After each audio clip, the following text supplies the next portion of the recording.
안녕하세요. 새가족 초원을 섬기고 있는 유광진입니다.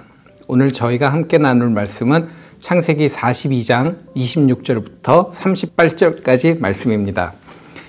많은 분들이 성경 일독을 계획하시면서 완독을 못하시더라도 창세기는 벌써 여러 번 읽어보셨으리라 여겨집니다. 오늘 함께 읽을 내용은 여러분들께서 익히 알고 계신 이야기입니다.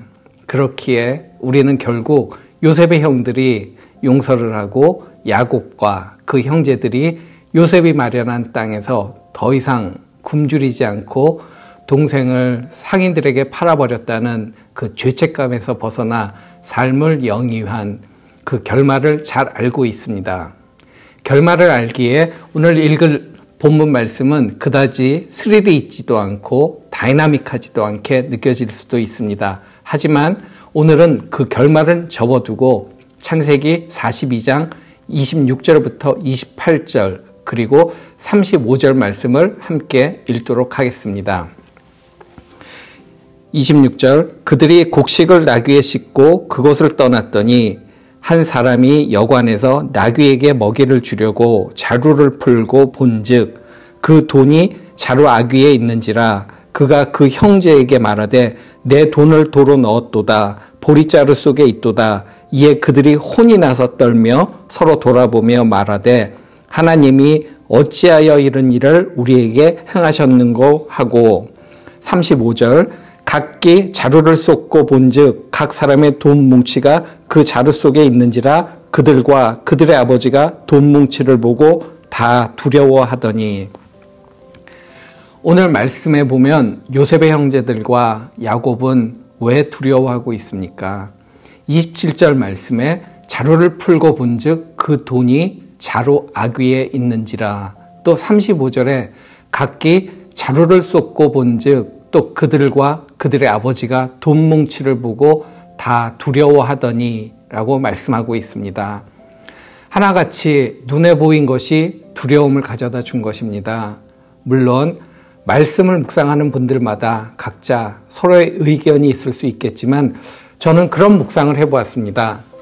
그들이 돈을 보았습니다. 내 것이 아닙니다.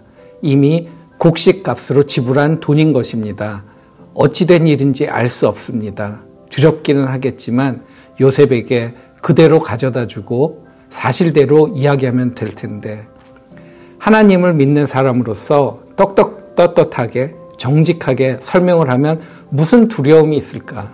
하지만 돈 뭉치를 본 그들에게는 죄가 들어왔습니다. 28절에 보면 자루 속에 돈을 본 형제들이 하나님이 어찌하여 이런 일을 우리에게 행하였는가 하고 해서 끝이 납니다. 하나님을 이야기하면서 하나님에게 묻지도 않고 하나님 앞에 기도하지 않고 자기들끼리 걱정을 하고 그리고 나서 그것을 가지고 가나안 땅까지 돌아간 것입니다. 견물생심이라는 말이 있습니다. 어떤 것을 보면 갖고 싶은 마음이 생긴다는 말입니다. 어떤 것을 보고 그것을 쟁취하기 위해 노력한다는 뜻보다는 막연히 갖고 싶은 마음이 든다는 뜻이 더 강한 말입니다. 결국 요셉의 형제들과 야곱은 돈을 보는 순간에 두려움에 떨었다는 것은 그것을 가지고 싶었기 때문에 생긴 죄에 대한 두려움인 것입니다. 내일 묵상할 말씀이지만 한 절 더 살펴보면 창세기 46장 1절에 보면 그 땅에 기근이 심하고 2절에 그들이 애굽에서 가져온 곡식을 다 먹음에 라고 되어 있습니다. 결국 그들은 자의적으로 그 돈을 돌려주러 가지 않았던 것입니다. 다시 그곳에 가야 할 이유가 생기기 전까지는 말입니다. 만약 그 땅에 기근이 없고 먹을 것이 풍족해졌다면 과연 그들은 어떤 행동을 했을까요? 기근이 없고 자루에는 넘쳐나는 돈이 있는데 과연 애굽으로 돌아갈 생각을 했을까요? 결국 죄 앞에 굴복했기 때문에 마음에는 죄의 결말인 두려움이 남았던 것입니다. 창세기 3장 6절에 보면 뱀의 꼬임에 넘어간 하와의 행동이 나오고 있습니다. 3장 6절에 여자가 그 나무를 본즉 먹음직도 하고 보암직도 하고 하와 역시 눈으로 바라보는 순간 죄가 마음에 들어오고 먹음직도 하고 보암직도 하여 아무런 죄의식도 느끼지 못하는 상태가 된 것입니다. 또 창세기 13장을 살펴보면 베델에 이른 아브라함과 롯이 소유가 많아져서 헤어지는 장면이 나옵니다. 여기서 10절에 이에 롯이 눈을 들어 요단 지역을 바라본즉 여호와의 동산 같고 라고 되어 있습니다. 하지만 14절에는 여호와께서 아브라함에게 이르되 너는 눈을 들어 너 있는 곳에서 북쪽과 남쪽 그리고 동쪽과 서쪽을 바라보라 라고 되어 있습니다. 롯과 아브라함은 어떤 차이가 있습니까? 롯은 자신의 뜻대로 바라보고 자신이 보기에 좋은 곳을 선택합니다. 하지만 아브라함은 하나님의 말씀을 기다렸습니다. 그리고 나서 헤브론에 있는 마블의 상수리 수풀에 거주하게 되었고 제일 먼저 여호와를 위하여 제단을 쌓았습니다. 하나님께서는 우리에게 세상을 바라보는 눈을 주셨습니다. 자유의지도 주셨습니다. 그래서 내가 보고 싶은 것들을 마음대로 보고 감상하고 결정할 수 있습니다. 하지만 결코 잊지 말아야 할 것이 있습니다.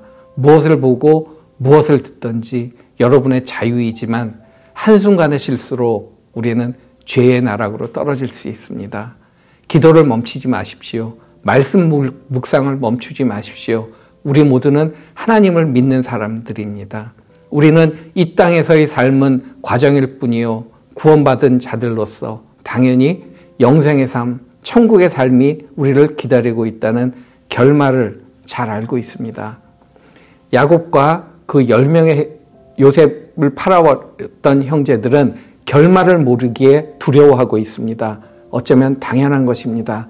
하지만 나의 인생에, 나의 삶의 결말을 알고 있는 우리는 과연 현재의 삶에 두려움이 없을까요?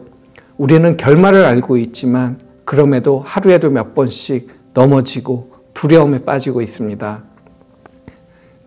결말보다는 당장 내 눈앞에 닥친 현실이 나를 두려움 속에 빠뜨리는 것입니다. 오늘 하루 결말을 알지만 두려움의 나락에 떨어진 나를 구하실 예수 그리스도를 의지하며 승리하는 여러분 한 분 한 분 되시길 바랍니다. 기도하겠습니다. 태초에 주 예수 그리스도 안에서 우리를 예배하신 하나님 아버지, 오늘 하루 세상 가운데 살아가면서 수많은 것들을 나의 눈으로 바라보고 나의 귀로 듣게 됩니다. 아버지, 들을 것을 듣고 보아야 할 것들을 보게 하소서. 우리의 눈에 보여지는 것들은 온통 악하고 두려운 것들 투성이입니다. 나의 잣대로 판단하지 않게 하시고 주님이 주시는 마음으로 아버지가 바라보는 것들을 바라보게 하소서. 두려움을 이겨낼 힘은 오직 말씀 가운데 있음을 깨닫게 하시고 오늘 하루도 성령님의 인도하심으로 말씀 가운데 넉넉히 이겨낼 힘 주실 것을 믿으며 주 예수 그리스도의 이름으로 기도드립니다. 아멘.